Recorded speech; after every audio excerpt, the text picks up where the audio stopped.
All right, we've been through 4 episodes of talking about is marriage still worth it? Tonight, we're going to deal with some questions from viewers, audience members, and people in our circle. So, if we want to deal with this topic together, why don't you hang around, listen to what we've got to say, and hear what we got to say about what the people have to say? Exactly. All right, we'll be right back. We'll be right back.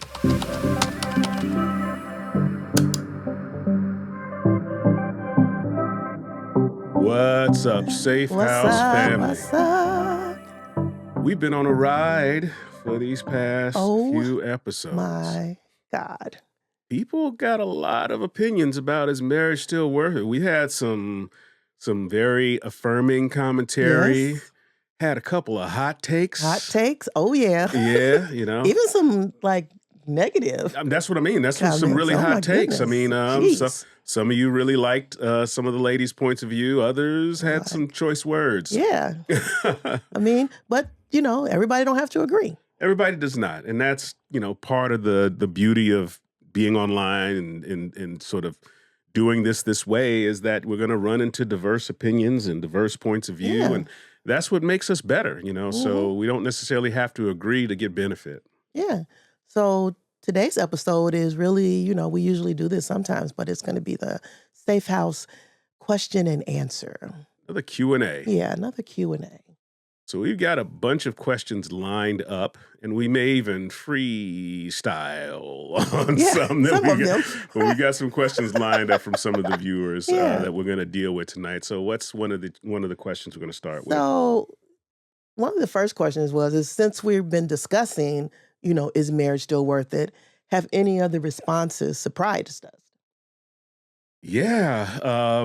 Once again, some of there's some pretty angry people out there, right? Yeah. And some of the hotter takes just kind of personally attacked some of the ladies and some of their points of view, and so you understand that that's what you get into. I was just surprised at how much courage people have from behind a keyboard, right? But that's true. That's part of this life of producing content and producing podcasts. That's true. I think for me, I was pleasantly surprised at the, like you said, at the shorts and how people really kind of took to those. Yeah. Because what I'm realizing is that it's those shorts that really kind of grab people's attention, and it really kind of gets to the point of what we're trying to say. And so to me, those were the places too where people had a lot of comments. Yeah, we had way more comments on the shorts than we did from the actual episodes, and it's kind of funny. For every episode that we produce, we're a small channel, so we only get a couple hundred views, but the shorts easily produce thousands of views with every short, and a lot of commentary, and a whole lot of commentary. Even though there is a lot of follow through, people link through and eventually watch the video and kind of get some context sometimes, because sometimes the shorts can leave you without the context of the whole conversation. Right. They're really meant to be a tool to invite you to listen to the whole conversation, but sometimes it's all some people need to hear that is in order to draw their conclusions. That is true.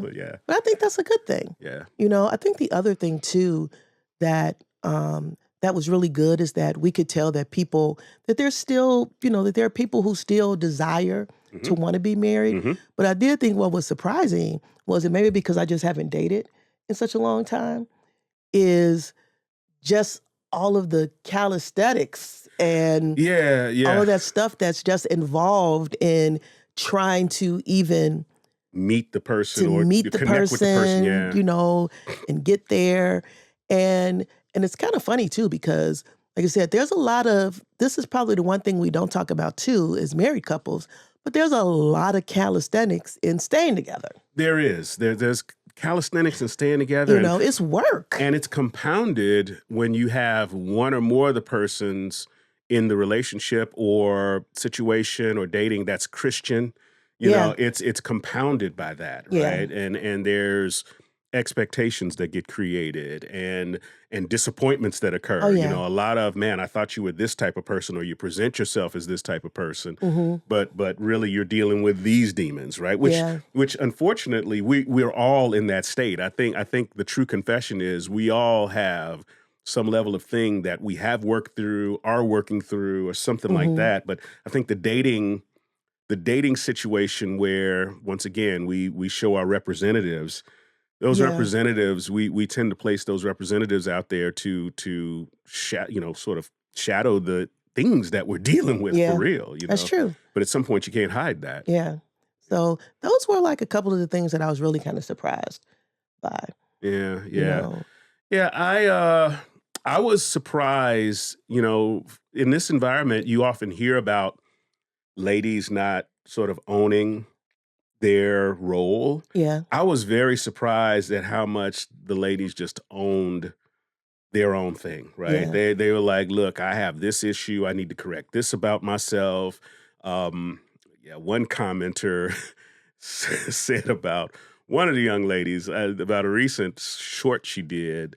Um, you know, this is a red flag. It's like, Yeah. okay, this person is a red flag, and trust me, this none of the ladies are red flag ladies. They are very But I think what was interesting though is that she got that title just from confessing, hey, here's what I'm coming through, here's what I'm dealing with, here's what I recognize about myself, Right. right? Yeah. And even though these are things that I expect, where I'm holding myself accountable, is I may lack these Yeah. these characteristics that I expect, So Yeah.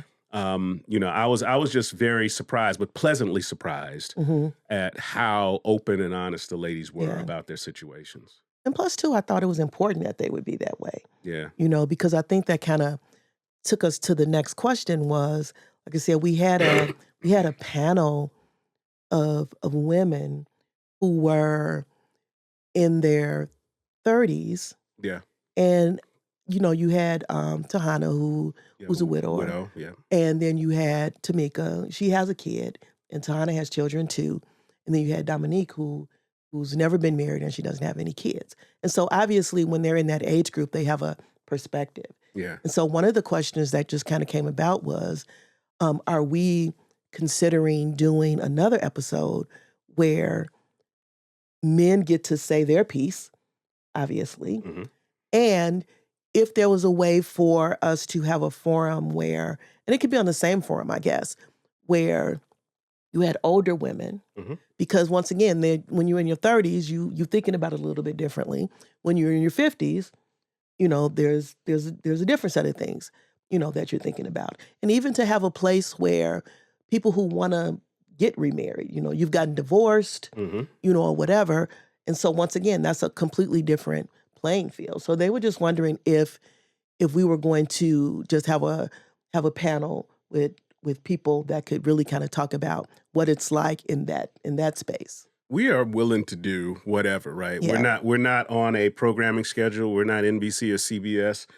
Heck, I don't even know if we're like Tubi or I don't know what we are, right? So we're just here for the people, Tubi. right? Oh my Right, God. right. We're probably on Tubi We're not, no, somewhere. we're not. I don't think we're even worthy of Tubi yet. It's like, but Have you seen some of the movies I've on seen some of the Tubi? movies on That's Tubi. what I'm thinking. We could And we could probably be we on might there. be able to leave a comment below. Do you think we are ready for Tubi? Right. Do we think we are ready for Tubi? So no, we don't have a set schedule. God placed it on our hearts to really talk about this issue and sort of confront it head on rather than dancing around it. So we will go as long as hard on this topic as the people you tell us to. Mhm. And so if it's a forum where we want to talk with another age group of ladies, we'll do that. Brothers, if you feeling like you got something to say, we will host you in the Safe House, Mhm. Oh where yeah, you get to absolutely. come out and express your points of view. And just to know, we're not ending, the series anytime soon, because we got another set of guests already on deck Yeah. to come in and sort of deal with some of the observations that came out from some of the past episodes. So no, we're nowhere near through, and we are open to having any forum that helps people prepare for the person that they're with or the person that's to come. Yeah. Yeah. So that's what we're built for. Because to be quite honest, I would like to hear from the men, and like you said, just to have different age groups of the men, because I felt like when the women were like really talking about what they wanted and what they needed and how they're showing up, Yeah. To see like, okay, if you're hearing that, does that put them at a disadvantage? Does that, how is that changing the game for them? All right. So if you're a single man in the Chicagoland area, right, email us at safeinthehouse@gmail.com and let us know if you are interested in appearing, because one of the things that is difficult in the Christian churched environment is finding a lot of single men, right? Right. I think that That was is one of true. the issues We that talked was about that. identified, Yeah. that population shrinks down, like, Mhm. and a lot of the women say, the good men are taken, Right. right? And then the ones that are left for a reason, right? Right. And I don't believe that's true. I don't believe everyone is left for a reason. But there are single brothers out there. I know of a couple single brothers. I'll see if I can get them to get enough courage. Yeah. To come. Yeah, because once it's out on the internet, Yes. it is out here, right? But yeah, I think the brothers would enjoy that conversation. So Yeah, I think so. Once again, we're looking for a roster. So we have some folks in mind. But if you're feeling like you have something specifically to say to this audience, email us at safeinthehouse@gmail.com, safeinthehouse@gmail.com. You can also DM us on any one of the social platforms, whether it's YouTube, Facebook, or Instagram.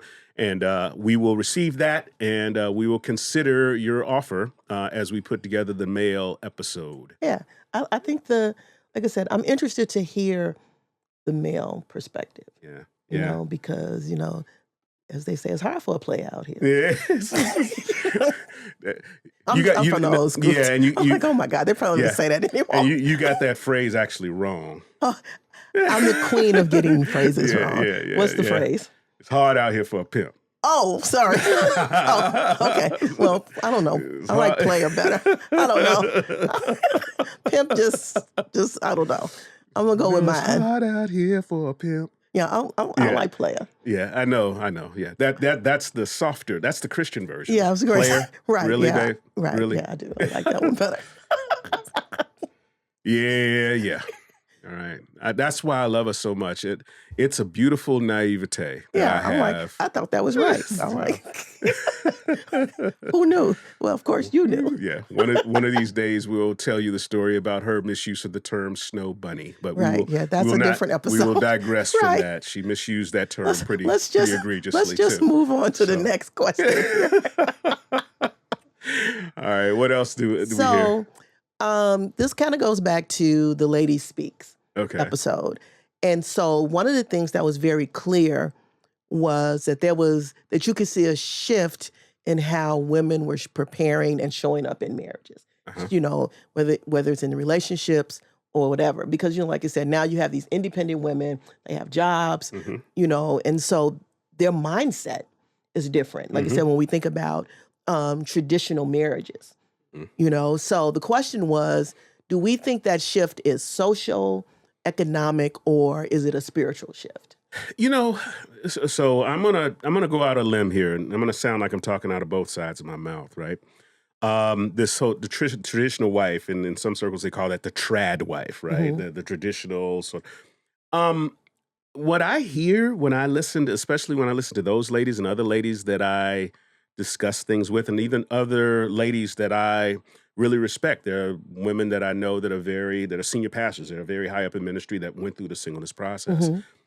I never heard them say that they were unwilling to be a submissive partner, right? To be a helpmeet, or to be prepared to be that person, right? Even if they were the breadwinner, it's like they still looked forward to having a priest, having a king, right? And that's just sort of on the Christian side. So if you want to look at a Christian socialization, I didn't hear this sort of, general worldly rebellion, independence kind of mindset, right? Now there's another mindset that I've heard just from general people, and it's based upon their rearing, their upbringing, and the things that they've experienced, maybe they came from a household where, they saw their mom have really no independence, or they saw situations where the father was overly controlling, or there was abuse, or whatever have you. And so they learned life lessons that said, man, I need to maintain some level of independence so that my identity doesn't get washed away in a marriage, right? Yeah. And so I've seen some of that to some degree, right? Because I was going to speak to that, because I think some women, and I'm thinking, I don't know if that's men. That's why I said I would love to hear the men's perspective. Yeah. But like you said, you're afraid of having your identity washed away. Yeah. Because when we talk about marriage, we talk about the two becoming one. Mm-hmm. And I know that's even a concern for women who are married. Yeah. When you're married for a long period of time, if you're not careful, you can almost lose yourself. Yeah. And so the problem with losing yourself is that sometimes when you're ready to find yourself again, Mm-hmm. That can create a chasm between the spouses. Right. So now you're so far apart that now when you try to come back together, it's like, no, I'm like completely different. Mm-hmm. So it's kind of hard to come back to that. Well, and it's I believe it exists for the males too, right? Because believe it or not, there is a certain male autonomy that does get, there's autonomy on both sides. They get sacrificed, right? As a male, the things that you sort of enjoy to do or just choose to do or whatever have you, if you're living single and you work and you come home on the weekend, whatever chores you do to maintain your house is your choice, right? But if you're living with somebody, there's an expectation of a certain level of cleanliness in the house, right? No underwear on the floor. There's a certain level of accountability about location, right? And it's not necessarily about control. It's about safety. It's about, if something happens, right? And so, being able to move without the obligation of informing somebody, right? That changes, right?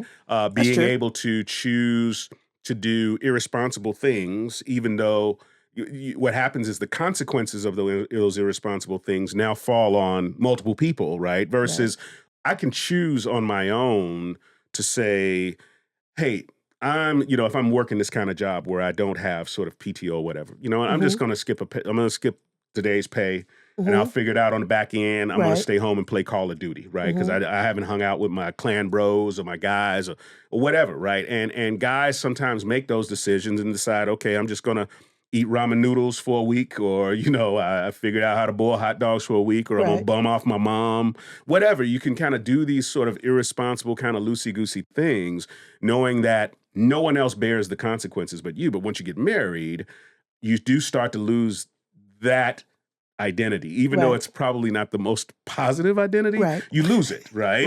Right. You know, because it's the natural thing to do. Yeah. Because now, like you said, you're no longer by yourself. Yeah. And it kind of goes back to what we always say about building together. Yeah. When you build together, then we're growing together. We're maturing together. And it doesn't mean we have to mature and grow at the same rate.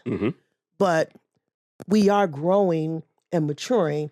And I think too that we're kind of making sure that the direction is the same versus us taking divergent ways. Correct. Because when people grow apart, they're just growing apart. Yeah. And so it does take that effort to be paying attention to making sure that, okay, that we are, like I said, that we're growing in the right direction. Because sometimes it almost reminded me of what Tahana said, which was another hot take about how she didn't want to, that she felt like she was in a more mature place.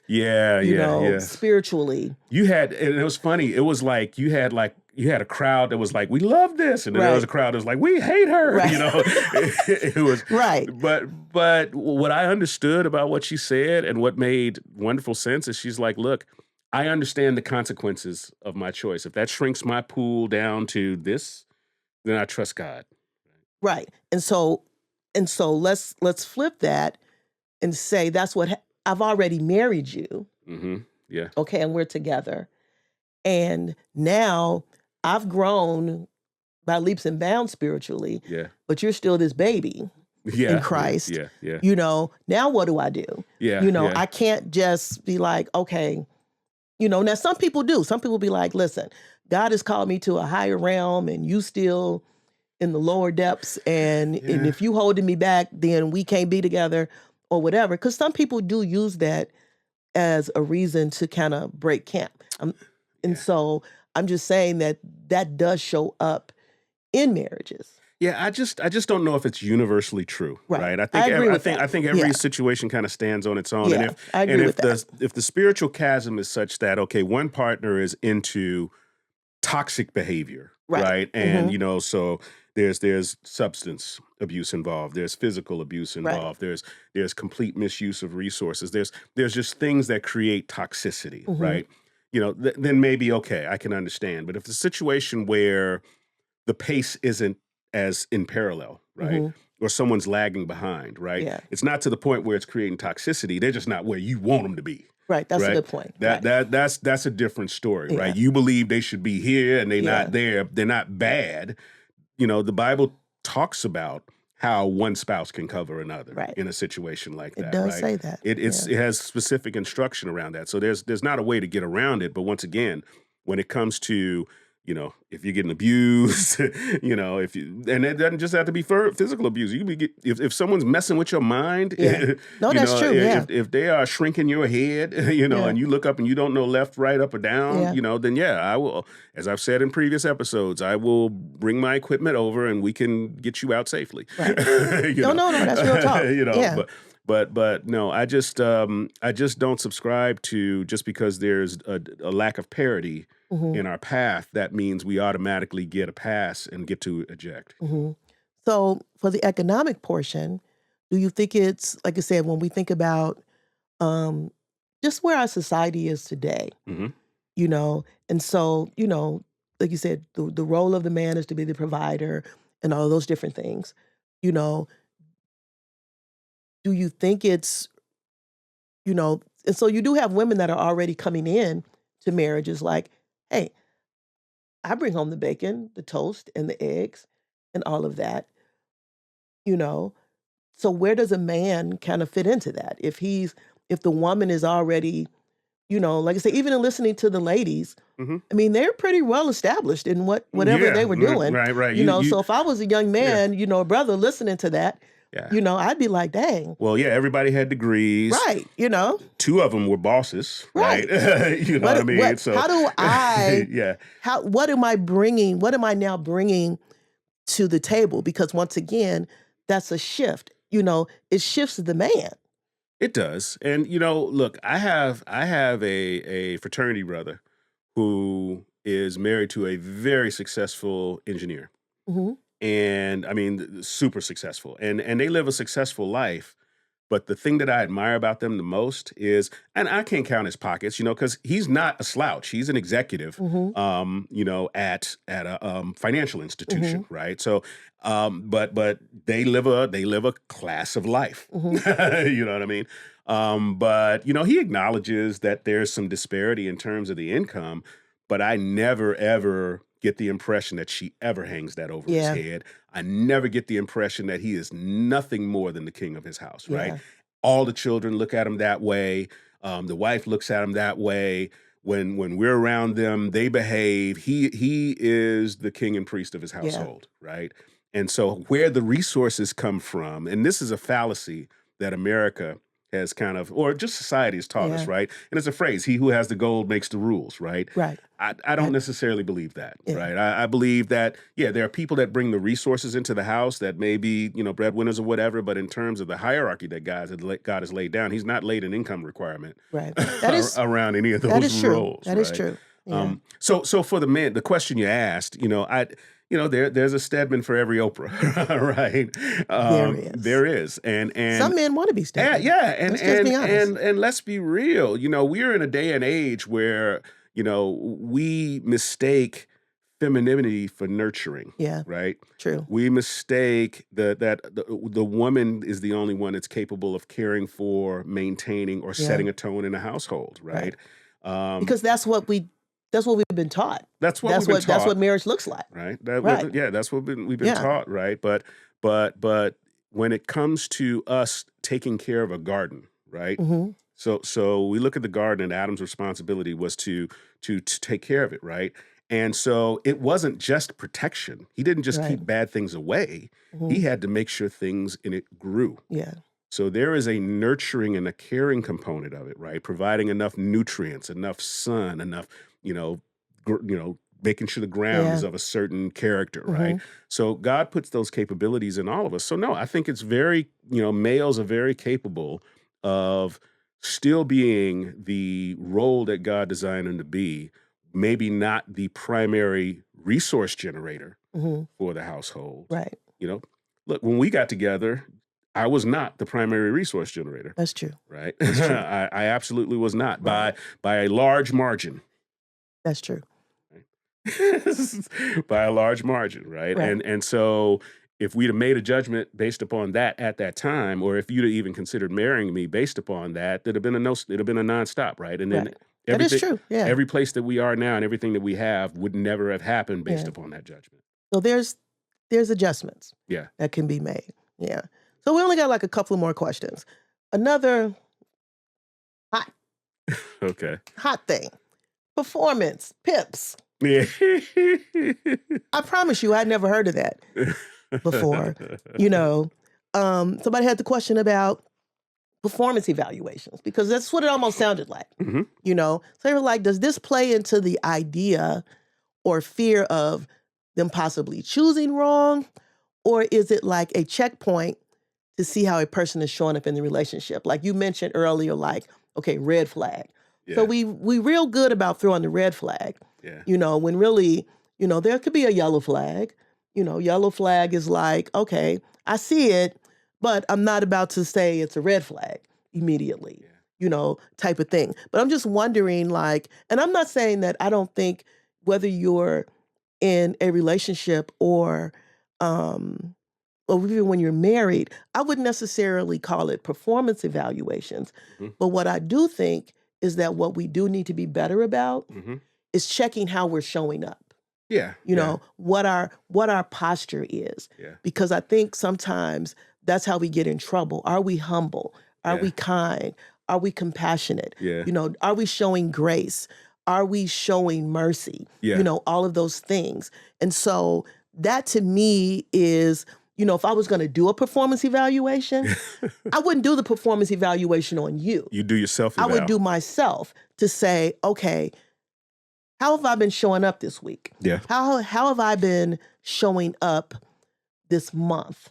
And if I haven't been able to check those boxes, then now I have to say, okay, you know what? You're right. I was having a bad week or whatever. And some stuff I just need to brush up on. So like I said, what do you think that's about? So you're speaking to, one of my career journeys, right? So I'm very steeped in the HR world, right? And so what's an indicator of having a good performance evaluation process, right? Or performance management process, right? If we're going to use the technical term. Right. Is that performance evals are never surprises, right? They should be confirmations of what we've already seen throughout the year, right? Meaning that when it's performance time, and this may be technical, there's a process where you do your self-evaluation, I do your evaluation, we get together and we talk about those things. Right. And we sort of exchange thoughts and points of view, and we both get the benefit of each other's discussion. But once again, the things we're discussing in the performance evaluation, it should not be the first time that we're discussing them. Right. It should not be the first time we're going over them. As a matter of fact, if we're going over anything, hey, I noted earlier in the year there was a problem with so-and-so. We had a discussion about it, and based upon what I've seen, things have improved, right? Or you can say, hey, thank you for that feedback. I didn't even know I was going wrong, but I was able to sort of adjust my thinking and whatever have you. So to me, if we're going to bring that to relationships, to me, let's bring the whole thing to the relationships, because I don't think we're doing performance evaluations. We got a 3 strikes and you're out sort of thing. Exactly. Basically, we only got red flags. Yeah, we And do. when things happen, we put a thing in the red flag box. But a performance process says that I'm also looking at all of your positive attributes, all of your growth areas, all of the things that you did differently, all the things that you've improved on. And I'm using that to round out a whole process, Yeah. not to knock you out, but to get you better. Right. Because I feel like, to your point, if we're doing it where all we're doing is just put it in the red flags, Yeah. then now we're looking for a way to throw in the white flag. Right. Because the white flag says, okay, this isn't going to work. Now, in defense of, the explorative process. Right.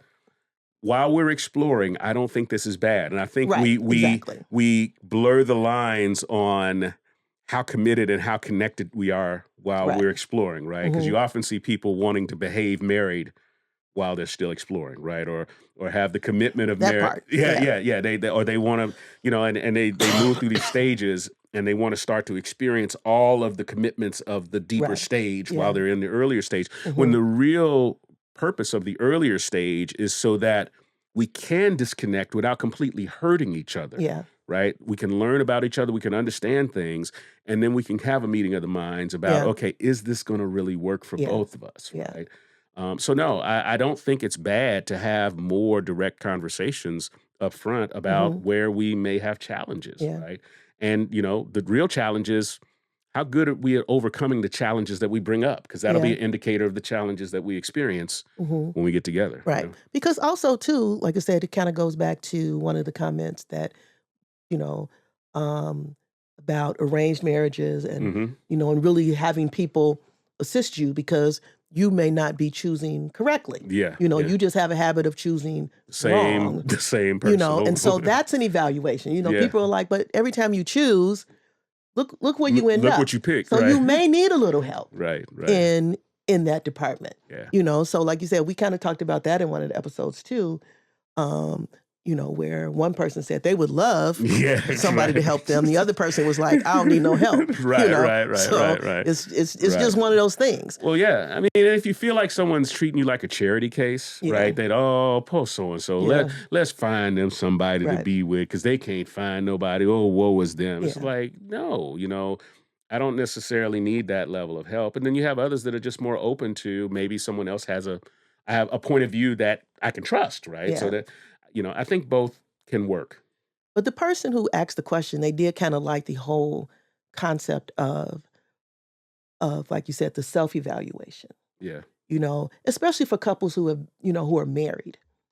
Yeah. Because once again, it helps because a lot of times when we're married and we have conflict, what we do is we get ready to attack the person. Yeah.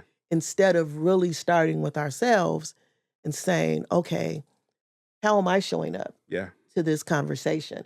How am I showing up to this situation? Yeah. Could I have been better or whatever? And so, like you said, it's they thought that was that wouldn't be such a bad thing. Not that you put the person on a pip, but they did kind of like the whole concept of finding a way in marriage. Because remember, we're talking about even couples who are married and they're asking the question, is marriage still worth it? Yeah. Man, if maybe, if we do find that space where I can evaluate me, he evaluates him, and then now we come back and we have that discussion. Well, honey, do you think I'm loving you right? Okay. Right, that kind of thing. So we want to hear from y'all on this. Yeah. Do we need a relationship performance management process? Right? Do we need I'm not necessarily opposed to it. Do we need a full work through? Do we need goal setting at the beginning of the year, and then we have a mid-year review and an end-of-year review? And to me, that's what marriage counseling is. It's marriage counseling, but it's also all performance management does is it forces a framework around communication. Yeah. It forces that is supervisors to communicate with their people, right? Yeah. Which usually people get so focused on work, and marriages can take a lesson from this, right? That's true. We usually get so focused on what we're doing and how we're doing it and our tasks and our roles that we don't force that time together to communicate about how things are going. Yeah. So no, I think it's a decent idea how we do it. Maybe we come up with the Safehouse performance management tool. I don't know. We'll see what God says. This is the last question. Okay. And this was another fire. Yeah, this is a hot take. when we asked the ladies about the church's response Yeah. to Yeah. singleness. So they were curious to say, okay, well, will the church have a response? You know, what did the church say? Did the church agree with what we said? Well, we gonna hear from the church. Right. We gonna hear from the church. We gonna have some pastors and their first ladies, two sets of senior pastors from two different ministries here to discuss some of these topics, including this topic. So we're gonna hit them with this, and we'll see what they have to say, and we'll see how they respond and how they come out of it. But it's really interesting. That was the hot take from the video. Yeah. But then there was also a lot of hot take comments. Basically, and the one that I locked onto is a person says, yes, that's because the church treats singleness like a disease that must be cured. Mm-hmm. And it's like, wow. It's like, and if you think about it, subconsciously you do, because I agree. You always look at a single person, you say, oh, you should be married. It's kind of like looking at a person that has only one hand. It's like, oh, you should have another. Oh, you shouldn't be so, oh, I wish you didn't have to walk on that cane, right? And so then we well-meaningly try to intervene to help cure this person's disease. We pray for them. And you see it often that there'll be a single woman. She said nothing about a husband, nothing about a man. And the first thing a prophet will do is say, your husband is coming, right? And that's true. Yeah, they'll prophesy a husband over them, right? That's true. They may be sitting there like, man, I just, God's put me in a Hannah season, right? It's like making me a prayer warrior, right? I like being single. Yeah, I like being single, or I have, we don't know, right? But once again, we kind of make that mental assumption and that mental leap that their singleness situation is something that now we need to take responsibility for helping to fix. Yeah. And so I think we need to look at ourselves there. And too, like I said, I was thinking about it earlier today too, like I said, and I'm sure pastors will have a perspective about this, is that it really kind of goes back to the question of, why do we think there's value in marriage? Part of the value of marriage is legacy. Yeah. So I think I'll just use us as an example. Sorry. So we have 2 kids, and so the idea of our children not getting married is like, okay, so it stops with them. Yeah. And so now there's no more legacy built. Right. Which scares me to some degree. Right, exactly. Yeah. And so there's that part of us that are like, pray y'all in the marriage. Why? Because we want our family. Yeah, I don't want my name to die. Right. I don't want my daddy's name to die. Right. So we wanna keep that moving. And I don't think that's necessarily bad, but to me, and that's probably gonna be one of the questions that we ask the pastors is, like I said, when people are deciding, whether or not they want to get married, it's like, how does that affect how the church looks at marriage? Because, once again, that's one of the foundations of family. Yeah. And so, like I said, I'd be interested to see how they answer that. I mean, if anybody has any questions too that they think they might want to ask, hit us in the comments just hit us below. In the comments, and we'll ask the question. Hit us in the comments below. You can send us an email at safeinthehouse@gmail.com. You can hit us on direct message on any of the socials that we're on that you see our shorts or our messages on. We get all of those. My wife and I, we get both. We get them all. We do. So we get them and we read them. But man, this is I think a good Q&A session, right? And thank you for participating in this process, being invested in this process, taking time to watch. We know sitting through that hour with the ladies may have taken up a little bit of time, but people bulldozed through that. They powered through that, and the content I think they found intriguing and interested enough to sit through and listen. So we thank you for that, and just continue to pray for us. Hit the like button, give us a share. Share it out to some people that might be helped about this. Hit the bell so you can be notified. Hit the bell so you can be notified when we come out with this next thing about how the church is going to respond to some of these questions. And then we're just going to keep going on this topic until God says no more. That's right. All right, guys. So we got anything else? Is that it? That's it. That was the last question. All right. Well, It was fun. It was fun. Yeah. Safehouse, we love you. We love you guys. Remember, give us always. comments. We need you. We need your comments. Please, please, please. We love you. And we end this episode like we end every episode with a peace.